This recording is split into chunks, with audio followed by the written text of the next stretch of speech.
Hi sis. RM1,000 untuk awak jika dapat jawab soalan yang betul. Okey. Sebut negara paling bersih di dunia. Sekejap, time ni dah lupa lah. Kita sama-sama belajar. Negara paling bersih. Cepat, RM1,000 ni. Okay, US. Dah 2 kali dah saya bagi chance. Tak apa, kali ketiga.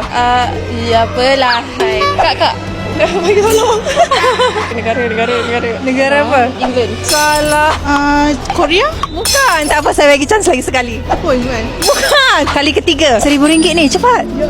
Ya Allah. China?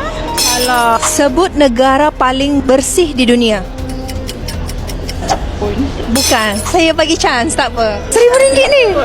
Apa? Singapore. Ada yang lebih bersih dari situ lagi. Tak apa, sampai 3 kali. Tak sure lah, Jerman. Bukan. Saya bagi chance lagi sekali lah. RM500 untuk awak kalau ada follow Cahaya Icha di TikTok. Cahaya Icha. Alah, belum lagi sayangnya melepas RM500. Boleh tak kalau kita bagi untuk orang yang tengok video ni? RM1,000 untuk korang. Sebut negara paling bersih di dunia. Komen di bawah sekarang juga.